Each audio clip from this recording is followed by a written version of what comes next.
Wawancara merupakan proses yang penting dalam penerimaan kandidat. Dalam pelaksanaannya, ada perusahaan yang melakukannya dengan wawancara santai, ada yang menerapkan one-on-one, panel interview, fokus group discussion, hingga role play.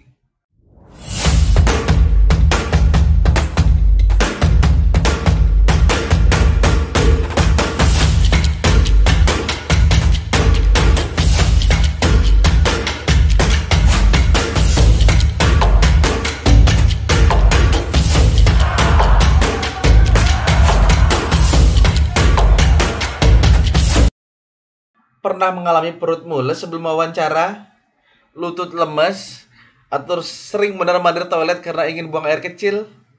Itu pertanda gugup sebelum wawancara. Tidak apa-apa untuk menjadi gugup sebelum wawancara. Bahkan gitaris Kaliber Slash pun sebelum Guns N' Roses manggung mengalami gugup. Termasuk jagoan MMA Dustin Poirier mengalami gugup sebelum bertanding di oktagon. Namun itu adalah gugup yang sehat. Gugup karena tidak menganggap remeh setiap lawan yang dihadapi. Gugup karena memandang setiap pertandingan adalah pertandingan yang penting sehingga membutuhkan keseriusan. Saya pun berharap gugup yang Sobat Dean Malik rasakan adalah gugup yang sehat. Jadi ketika dihadapkan pada pilihan apakah akan fight atau flight minggat, Sobat Dean Malik memilih untuk fight, melanjutkan perjuangan. Bukan karena gugup yang tidak sehat, gugup karena kurangnya persiapan. Seperti tentara yang gugup saat maju ke medan perang karena senjatanya ketinggalan dan helmnya hilang entah kemana. Nah, berikut ini adalah beberapa kiat sebelum wawancara. Yang pertama, berpikir positif. Berpikir positif adalah meyakini bahwa wawancara akan berjalan dengan baik apapun hasilnya nanti. Dengan berpikir positif, Sobat Dean Malik akan terhindar dari stres terhadap proses dan hasil wawancara. Yang kedua, mencari info tentang interviewer. Pada pemberitahuan interview melalui email, beberapa perusahaan terkadang mencantumkan nama interviewernya, selain lokasi dan jadwal interview. Nah, dari nama tersebut, Sobat Dean Malik bisa melakukan pencarian di platform media sosial seperti Facebook, Twitter, LinkedIn, Instagram, dan lain-lain. Hal yang pertama dilihat adalah asal kampung halaman. Bila asal daerah dari sang interviewer itu sama dengan asal daerah Sobat Dean Malik, ini merupakan pertanda yang baik.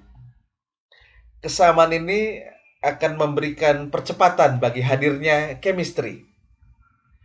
Hal berikutnya yang dilihat adalah hobi atau aktivitas yang beliau lakukan selain bekerja.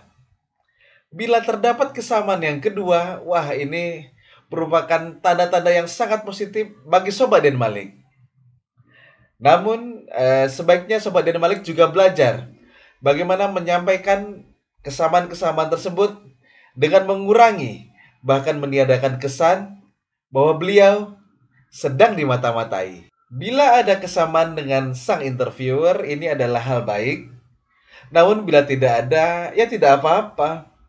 Ikuti semboyan, lakukan yang terbaik.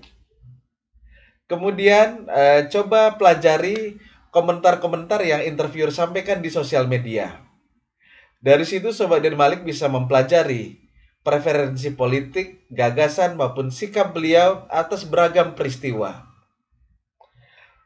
Dengan itu, Sobat Dean Malik bisa memilih kata yang tidak menyinggung atau bertentangan dengan hal-hal yang terkait dengan sang interviewer di atas.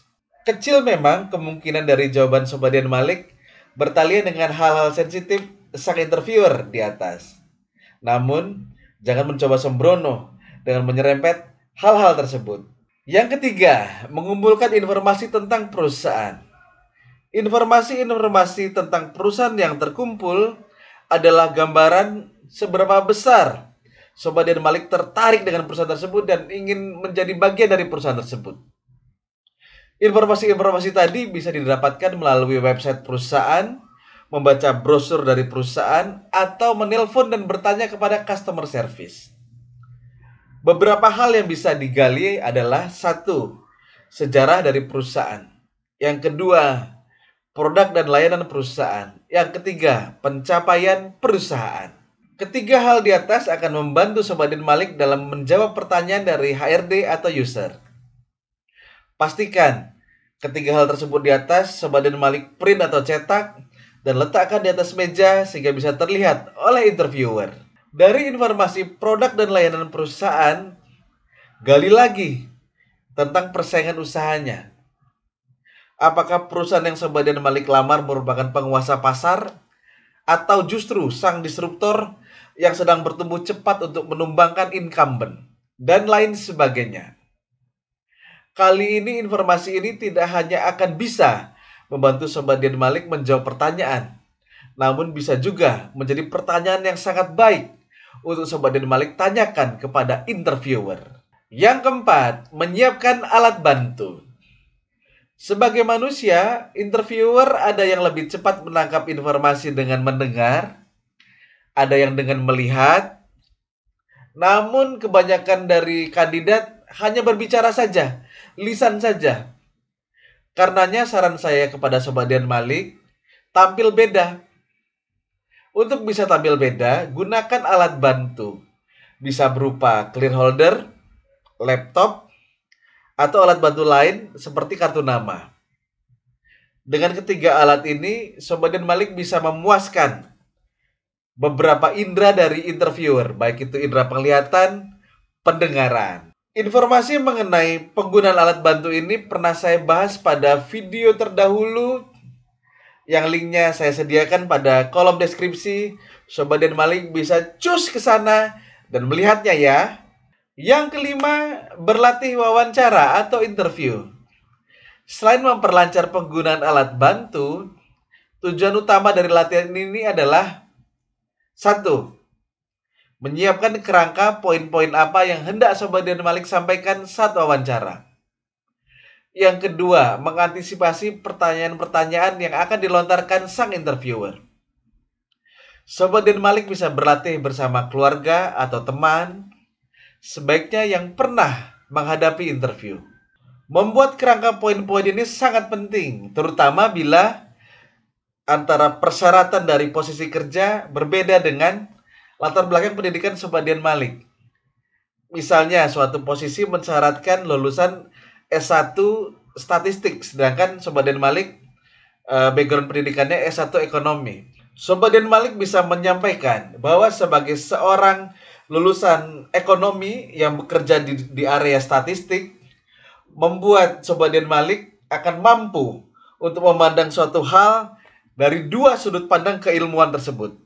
Sebelum melangkah ke sesi tanya jawab, berlatihlah dari momen membuka pintu ruangan wawancara, kemudian berjalan. Jangan sambil menunduk dan memandang lantai sembari berjalan, namun sembari memandang wajah tandem dari latihan interview Sobat Din Malik dengan tatapan ramah. Kemudian ucapkan salam, selamat pagi Pak, selamat pagi Bu, dengan gerakan tangan mengatup. Bisa seperti ini ya, dengan gerakan tangan mengatup. Selamat pagi Pak, selamat pagi Bu. Sobat Din Malik juga bisa memeriksa video saya sebelumnya tentang tips menjawab pertanyaan saat wawancara. Kemudian kombinasikan latihan dengan partner ini, dengan tandem ini, dengan latihan berbicara di depan cermin untuk melihat gestur dan mimik dari Sobat Din Malik. Bila Sobat Din Malik saja kurang nyaman dengan gestur dan mimik dari Sobat Din Malik, apalagi orang lain. Latihan berbicara akan membantu Sobat Din Malik supaya tidak gelagapan saat wawancara. Juga supaya tidak menjawab pertanyaan dengan bertele-tele, berputer-puter, tapi bisa to the point dengan mantap. Kemudian berlatih gestur dan mimik juga akan membantu Sobat Din Malik dalam menyesuaikan antara intonasi dari apa yang Sobat Din Malik ucapkan dengan gestur dan mimik Sobat Din Malik, sehingga kongruen, senada. Bila Sobat Din Malik menyampaikan pernyataan bernada positif, maka disampaikan dengan gestur dan mimik yang sesuai. Jangan menyampaikan sesuatu yang nadanya positif atau tegas, tapi mimiknya cengengesan.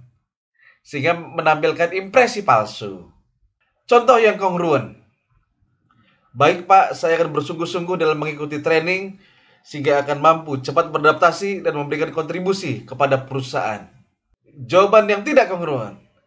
Baik Pak, saya akan sungguh-sungguh mengikuti training sehingga nanti bisa kontribusi iya pada perusahaan. Iya. Latih pula tatapan mata. Sobadin Malik sebaiknya memandang mata HRD atau interviewer dengan ramah dan antusias. Bisa juga dipilih cara yang cukup aman, yaitu memandang titik di tengah-tengah antara kedua mata. Hindari menjawab pertanyaan dengan memandang langit-langit. Hindari juga terlalu sering merapikan jilbab dan merapikan rambut. Intonasi suara perlu dilatih juga. Hindari untuk berbicara terlalu cepat atau terlalu lambat. Atur supaya irama naik turun saat berbicara sehingga nada tidak menjadi datar sepanjang penjelasan. Lakukan latihan ini dengan sungguh-sungguh supaya betul-betul terkesan sebagai wawancara kerja. Lakukan sesering mungkin sehingga Sobadin Malik terbiasa dengan suasana tersebut. Yang keenam, perbanyak atau fotokopi berkas. Sebetulnya adalah ideal bila ketika interviewer membawa berkas dari lamaran yang Sobadin Malik kirimkan ke perusahaan. Namun beberapa interviewer ada yang cuek sehingga datang tanpa persiapan apa-apa, tidak membawa dokumen-dokumen tadi. Nah, ini adalah salah satu manfaat jika Sobadin Malik memfotokopi atau memperbanyak berkas. Jadi Sobadin Malik bisa menyiapkan kopi bagi Sobadin Malik sendiri maupun memberikan bagi interviewer yang tidak membawa apa-apa tadi. Ini tentu akan memberikan kesan positif di mata interviewer. Membawa berkas adalah hal yang mandatori bagi seorang pelamar. Tidak membawanya akan menimbulkan kesan negatif apapun alasannya. Memperbanyak berkas adalah hal yang positif. Satu bisa diletakkan di atas meja, sisanya bisa disimpan ke dalam map supaya rapi. Demikianlah tips sebelum berangkat wawancara part 1. Masih ada 5 poin lagi yang akan kita bahas di part yang kedua. Bila ada sumur di ladang, ya nggak apa-apa. Kita mandi di kamar mandi masing-masing. Ya, terima kasih telah menonton videonya sampai akhir. Bila Sobadin Malik merasa informasi ini bermanfaat, tolong di-share seluas-luasnya kepada Sobadin Malik lainnya. Sampai berjumpa di video-video berikutnya. See you!